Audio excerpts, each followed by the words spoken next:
Hello friends. अभी तक हमने जो है इकोलॉजी टॉपिक से संबंधित 3 वीडियो देखे हैं।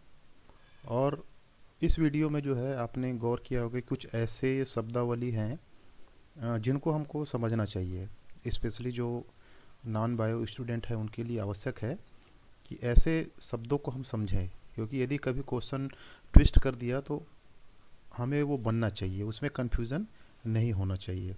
तो इससे रिलेटेड आज पहला वीडियो है। इसको आज हम एक एक करके देखते हैं कि इकोलॉजी से संबंधित अभी तक हमने जो भी ऑब्जेक्टिव सॉल्व किया है उसमें कौन कौन सी शब्दावली जो कि महत्वपूर्ण है।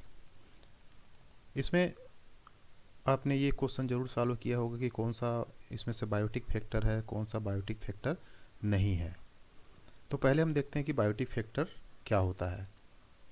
जैसा कि नाम से ही स्पष्ट है, बायोटिक का मतलब होता है लिविंग थिंग्स। जितने भी जीवित ऑर्गेनिज्म जो कि प्रकृति में पाए जाते हैं वो बायोटिक फैक्टर के अंतर्गत कंसीडर होते हैं। इसमें आप बैक्टीरिया भी लेंगे और जितने भी हायर एनिमल्स, चाहे ह्यूमन बीइंग हो, लायन हो, टाइगर हो, जो भी जीवित जीव आपको एनवायरनमेंट, पर्यावरण में या नेचर में दिखते हैं वो सभी इसके अंतर्गत आते हैं। यहाँ तक कि आपकी जो प्लांट्स हैं, पौधे, जितने ही प्रकार के पौधे हैं वो भी बायोटिक फैक्टर्स के अंतर्गत सम्मिलित किए जाते हैं। तो जब कभी ऐसा ऑब्जेक्टिव बनता है कि निम्न में से कौन सा बायोटिक फैक्टर है, कौन सा नहीं है, तो उसको आप ध्यान दीजिएगा। जो भी लिविंग थिंग है वो सभी बायोटिक फैक्टर्स के अंतर्गत आते हैं और इनका इकोसिस्टम में डायरेक्ट रोल है। जैसे हम प्लांट की बात करें तो प्लांट को हम प्रोड्यूसर बोलते हैं। उसके अलावा डिफरेंट प्रकार के एनिमल्स या जीव जिनको कि हम कंज्यूमर बोलते हैं, हम इनको हम देखते हैं नेक्स्ट स्लाइड में जो है एक एक करके। तो पहला हुआ बायोटिक फैक्टर। अब हम दूसरा देखते हैं ए बायोटिक फैक्टर। तो बायोटिक में मैंने पहले बताया कि जो लिविंग थिंग्स है वो बायोटिक फैक्टर्स के अंतर्गत आते हैं। इसका ठीक अपोजिट नॉन लिविंग थिंग्स जो है वो ए बायोटिक फैक्टर होते हैं, अर्थात इनमें जीव नहीं होता है। जीव के जो गुण पाए जाते हैं वो गुण जो है इन फैक्टर्स में नहीं पाए जाते हैं। इसमें सबसे पहले हम बात करते हैं सनलाइट की या सूर्य प्रकाश की।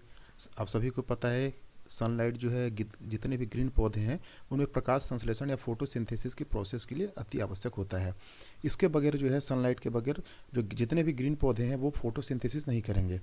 जब फोटोसिंथेसिस नहीं होगा तो फूड का निर्माण नहीं होगा। जब फूड का निर्माण नहीं होगा तो उस पर निर्भर रहने वाले जितने जीव हैं वो ग्रोथ नहीं कर पाएंगे और उनकी संख्या धीरे धीरे कम होती जाएगी। इसका संबंध जो है कभी कभी हम टेम्परेचर से भी देखते हैं। ये तापमान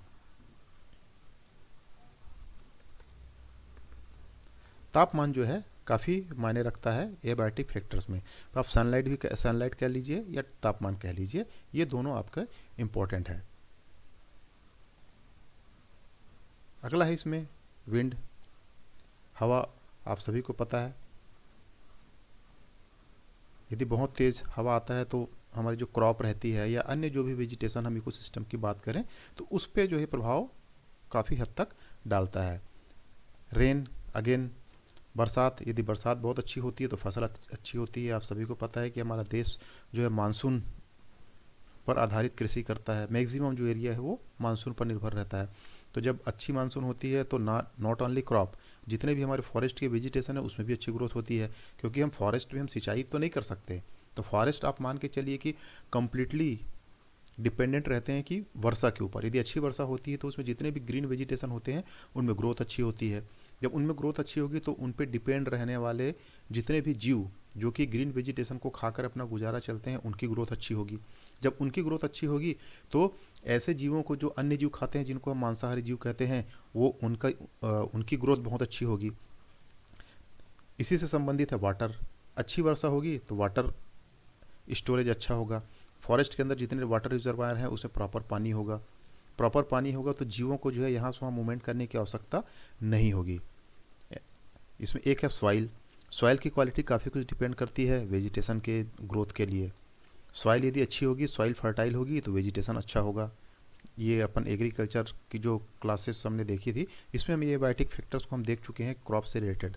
जिन लोगों ने अटेंड किया था उनको ध्यान होगा कि ये सभी फैक्टर हम देख चुके थे, चाहे तापमान हो, चाहे रेन हो, वाटर हो, सॉइल हो, सनलाइट हो, ये हम सब देख चुके हैं। तो ये एबायोटिक फैक्टर जो कि नॉन लिविंग थिंग के अंतर्गत हम इतना आज हमने देखा। और इससे रिलेटेड यदि कोई क्वेश्चन आता है तो इसमें आपको कन्फ्यूजन होने की संभावना नहीं है।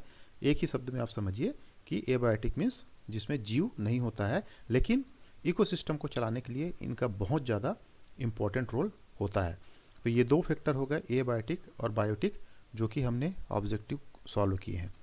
अब इसी हम आगे चलते हैं कि जितने भी हमारे जो ग्रीन पौधे होते हैं जो कि अपना भोजन फोटोसिंथेसिस की प्रक्रिया के द्वारा स्वयं बनाते हैं, उनको हम बोलते हैं प्रोड्यूसर्स या उत्पादक बोलते हैं, क्योंकि अपना भोजन ये स्वयं बनाते हैं। मान लीजिए क्वेश्चन ऐसा आता है कि भाई इनको प्रोड्यूसर क्यों कहा जाता है, तो सनलाइट की उपस्थिति में फोटोसिंथेसिस की प्रक्रिया में अपना भोजन स्वयं निर्माण करते हैं, इसलिए ये जो है प्रोड्यूसर की श्रेणी में आते हैं। और इनको जो इन पर जो फीड करते हैं उनको हम कंज्यूमर बोलते हैं। जैसे कि ग्रीन प्लांट को हम बात करते हैं कि डियर या हिरन प्रजाति की जितने जीव है वो खाते हैं, और बहुत सारे जीव है खाते हैं, जैसे ग्रॉसहॉपर हो गया या जो रोडेंट्स चूहा हो गया, खरगोश हो गया, ये भी जो है ग्रीन वेजिटेशन पे या घास पे जिंदा रहते हैं। तो इन सभी को हम बोलते हैं कंज्यूमर।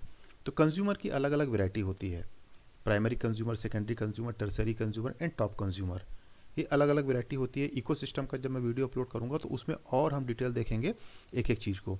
तो ये तो हो गया प्रोड्यूसर एंड कंज्यूमर। अब हम देख लेते हैं कंज्यूमर कितने प्रकार का होता है या हो सकता है। यदि इससे रिलेटेड कोई क्वेश्चन आएगा तो आपको थोड़ा देखना पड़ेगा कि कौन से इकोसिस्टम की बात वहाँ पर हो रही है, जंगल की बात हो रही है कि घास के मैदान की बात हो रही है कि किसकी बात हो रही है, उसके अकॉर्डिंग आपको जो है अपना विकल्प वहाँ पे चुनना होगा। जैसे हम यहाँ पे अभी घास के मैदान की हम जो है केवल समझने के लिए हम बात कर रहे हैं कि ये घास का मैदान है। तो घास के मैदान में क्या होता है, जो घास है वो प्रोड्यूसर होते हैं, क्योंकि अपना भोजन ये स्वयं बनाते हैं। अब इस घास पर निर्भर रहने वाले जीव प्रारंभिक रूप से जो है ग्रॉसहॉपर है, तो इनको हम बोलते हैं प्राइमरी कंज्यूमर। यहीं पे जो है आप दूसरी भी कल्पना कर सकते हैं, आपके जितने रोडेंट जैसे हम पहले बताया कि चूहा हो गया, खरगोश हो गया, वो भी जो है यहाँ पे आपके प्राइमरी कंज्यूमर होंगे। अर्थात जो प्रोड्यूसर को अपना भोजन बनाते हैं वो कहलाते हैं प्राइमरी कंज्यूमर। अब जो प्राइमरी कंज्यूमर को अपना भोजन बनाते हैं वो होते हैं सेकेंडरी कंज्यूमर। अब प्राइमरी कंज्यूमर को टिड्डे को बर्ड्स तो खाते हैं, बर्ड्स के साथ साथ क्या होता है आपके लिजर्ड्स भी खाते हैं, फ्रॉग भी जो है इनको ग्रॉसहॉपर को अपना भोजन के रूप में ग्रहण करते हैं। तो जो प्राइमरी कंज्यूमर को अपना भोजन बनाते हैं उनको हम बोलते हैं सेकेंडरी कंज्यूमर। और इसी तरह जो सेकेंडरी कंज्यूमर को अपना भोजन बनाते हैं, जैसे बर्ड्स को जो है स्नेक खाता है, यदि हम यहाँ पे फ्रॉग की हम बात करते हैं, यदि हम फ्रॉग लेते हैं, चूँकि फ्रॉग जो है ग्रॉसहॉपर को खाता है, लेकिन इस फ्रॉग को जो है स्नेक अपना भोजन के रूप में ग्रहण करता है, तो यहाँ पे हो गया टर्सरी कंज्यूमर, स्नेक हो गया। लेकिन यहीं पे इस स्नेक को जो है आप देखेंगे कई जगहों पे जो ईगल या बाज या इस प्रजाति के जो जीव होते हैं वो स्नेक को अपना भोजन बनाते हैं। तो इस पूरे इस तरह के इकोसिस्टम में यदि हम सबसे जो टॉप कंज्यूमर होता है वो टॉप कंज्यूमर हो गया आपका ईगल। तो आपको ये अपना वहाँ पर जो है थोड़ा सा माइंड अप्लाई करना पड़ेगा कि किस तरह का जो है वहाँ पे क्वेश्चन पूछा हुआ है। इस तरह की हम बात करेंगे तो यहाँ पे जो टॉप कंज्यूमर यहाँ पे ईगल हो गया। तो कोई भी एग्जाम्पल देगा तो आपको थोड़ा सा माइंड अप्लाई करके समझना पड़ेगा कि कौन किसको फीड करता है या कौन किसको अपने भोजन के रूप में ग्रहण करता है, तभी हम बता पाएंगे कि वो प्राइमरी कंज्यूमर है, सेकेंडरी है, टर्सरी है या टॉप कंज्यूमर है।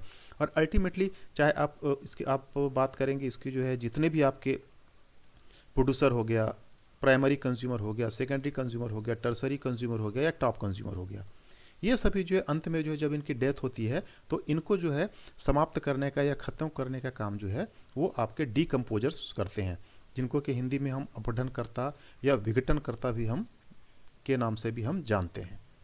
तो ये हमने कुछ आज बेसिक शब्दावली हमने देखी है। यहाँ पे एबायोटिक फैक्टर्स देखा हमने, बायोटिक फैक्टर्स देखा, और प्रोड्यूसर किसको बोलते हैं देखा हमने, कंज्यूमर किसको बोलते हैं हमने ये देखा, और कितने प्रकार के जो है कंज्यूमर होते हैं ये हमने यहाँ पे आज देखा।